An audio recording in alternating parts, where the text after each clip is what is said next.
आदाब, अब तक समाचार में स्वागत है आपका। अहमदाबाद में ऐतिहासिक सरखेज रोजे पर जिस तरह से चोरी की वारदात सामने आई थी, 1 जुलाई को तकरीबन उस चोरी को अंजाम दिया गया था। तकरीबन 17 जुलाई को उन आरोपियों को हिरासत में ले लिया है। क्राइम ब्रांच की टीम को एक बड़ी सफलता मिली है। ये भी कहा जा सकता है कि इस मामले में इंतज़ार की घड़ी भी खत्म हुई। जिन लोगों को इस मामले में इंतज़ार था, जो आस्था से जुड़े लोग ये समय की राह देख रहे थे कि कब पुलिस उन आरोपियों को गिरफ्त में लेगी, आज कहीं ना कहीं वो तमाम आरोपियों को गिरफ्त में ले लिया है। तमाम आरोपी अभी जो है पुलिस हिरासत में है। क्राइम ब्रांच की टीम को एक बड़ी सफलता मिली है। तो की बात यह है कि सीसीटीवी में जो 5 आरोपी दिख रहे थे वो 5 नहीं थे, लेकिन इस काम को अंजाम देने में 8 लोगों की टीम थी। पुलिस का कहना है कि इसके पहले भी इन्होंने इस मामले को अंजाम देने के लिए दरगाह परिसर में जो है रेकी की होगी। वहाँ पर इस पूरे मामले को जांच पड़ताल करके ही इन लोगों ने इस मामले को अंजाम दिया होगा। तो सवाल फिर एक बार जो है अहमदाबाद सरखेज रोजा के ट्रस्टियों पर भी खड़ा होता है। जितनी जवाबदेही अहमदाबाद सरखेज रोजा के ट्रस्टियों की होनी चाहिए वो कहीं ना कहीं नाकाम नज़र आती गई। और अगर वहाँ पर सीसीटीवी और सुरक्षा, कड़ी सुरक्षा के बीच रात में सिक्योरिटी नहीं था, सबसे बड़ा एक सवाल ये खड़ा होता है। और सुरक्षा सीसीटीवी के बीच ये इस रोजे को जो है नज़र में रखा गया होता तो आज कहीं ना कहीं इस चोरी को अंजाम देने से मामले को अंजाम ना दिया गया होता। इस मामले की जो है सरखेज रोजे का वो कलश बच जाता। आस्था से जुड़े हुए लोगों की वो जो कलश की चीज़, जो दरगाह का कलश था, वो चोरी नहीं होता। पुलिस ने मुद्दा माल भी जो है लिया है और पूरा मुद्दा माल यहाँ रखा गया था कि उसके जो है छोटे छोटे टुकड़े कर दिए गए हैं उस जो है कलश के, ये जांच पड़ताल के लिए कि ये कलश की कितनी वैल्यू है, कितनी कीमत है। पंच धातु का ये कलश था, लेकिन इसको बेचने से पहले ही पुलिस ने इन आरोपियों को गिरफ्त में ले लिया। दुख की बात यह है कि इस कलश को बेचने के लिए टुकड़ों में उसको तब्दील कर दिया गया था। आप मुद्दा माल देखेंगे तो आपको पता चल जाएगा कि इस कलश को, इस जो है कीमती धातु को टुकड़ों में बांट दिया था और उस टुकड़े को बेचने के लिए या फिर उसका कुछ हिस्सा करने के लिए इसको टुकड़ों में बांट दिया था। लेकिन इस मामले को बेचने के पहले, इस कलश को बाहर बेचने से पहले ही अहमदाबाद क्राइम ने इन जो है 4 आरोपियों को हिरासत में ले लिया है। दूसरे 4 आरोपियों की जो है तपास चल रही है, उनकी छानबीन हो रही है। उन 4 आरोपियों को भी जो है अहमदाबाद क्राइम जल्द से जल्द हिरासत में लेगी। लेकिन फ़िलहाल अहमदाबाद सरखेज रोजा पर कलश की चोरी करने वाले उन 4 आरोपियों को हिरासत में ले लिया है। ये मेहसाणा से और उत्तर गुजरात तरफ से आते हैं ये आरोपी। तो अब आइए सुनते हैं कि इस हमले को किस तरह से अंजाम दिया गया, कैसे चोरी हुई, कहां से चोरों को पकड़ा।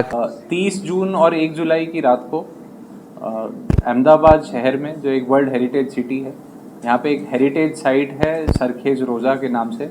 उसके गुंबज के ऊपर एक कलश है, कलश की चोरी हुई थी जो पंच धातु से बना हुआ है और इस पूरे एरिया को एक्रोपोलिस ऑफ अहमदाबाद के नाम से मशहूर है। जब ये चोरी हुई तो हेरिटेज साइट में चोरी हुई, इसके ये जान अहमदाबाद क्राइम ब्रांच को मिली। अहमदाबाद क्राइम ब्रांच ने तुरंत इसकी इन्वेस्टिगेशन चालू करी और डिटेक्शन करके अहमदाबाद और आजू बाजू के ज़िलों से आरोपियों को पकड़ा है। और जो इन्होंने कलश बेचने के लिए तोड़ा था वो रिकवरी भी करने में आई है।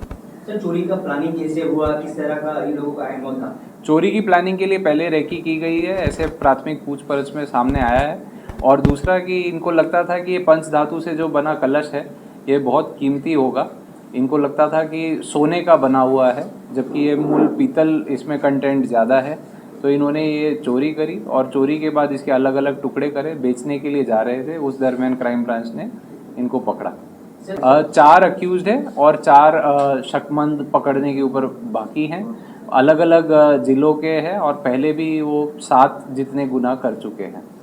ये એમનું લાગતું હતું કે સોનુંનું હશે, તો એમનું લાગતું હતું કે ભાઈ 150 કિલો જેટલા આમાં સોનું હશે, પણ ખરેખર એ પંચધાતુથી બનેલી કલશ હોય છે અને એ હેરિટેજ સાઇટ છે, તો એમની માર્કેટમાં પણ કિંમત એમનું લાગતું હતું કે જાજી હશે। કોઈ જગ્યાએ વેચવાનો પ્રયત્ન કર્યો તો ખરા લોકો ટુકડા કરવા? એ ટુકડા કરીને વેચવાનો પ્રયત્ન કરતા હતા, તે દરમિયાન ક્રાઇમ બ્રાન્ચને બાતમી મળી અને એ આધારે અમે ગુના શોધ્યું છે। એ એક જ વિસ્તારના મૂળ નિવાસીઓ છે અને આજુબાજુ એકબીજાનું ઓળખતા હતા।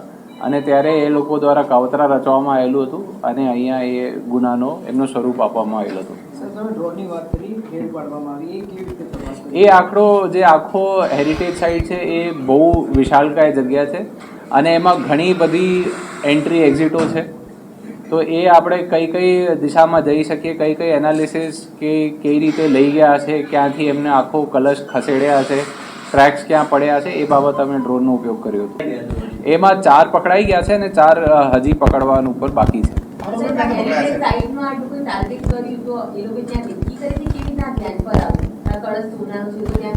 એ પહેલા એમને રેકી કરેલી છે અને કેટલી વખત રેકી કરેલી છે અને કઈ રીતે રેકી કરી છે એ પૂછપરછનો વિષય છે. અત્યારે તપાસ ચાલુ છે. એ અલગ અલગ વિસ્તારોમાંથી આપણે અલગ અલગ જિલ્લાઓના, અમદાવાદ અને આજુબાજુના જિલ્લાઓમાંથી આપણે પકડ્યા છે. આરોપીઓ મોસ્ટલી મહેસાણા અને પાટણ જિલ્લાના છે, તો અહીંયા જ ટાર્ગેટ કરવા માટે આવા પાછળનું કારણ શું? નહીં, અગાઉ પણ એ અમદાવાદમાં જે પ્રેસ નોટ આપસો જોડે શેર કરવામાં આવેલું છે, એ અગાઉ અમદાવાદમાં પણ એક ચોરી કરી ચૂક્યા છે. તો એ અમદાવાદના વિસ્તારથી વાકેફ છે.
आप तक समाचार हमेशा रखे आपको आगे।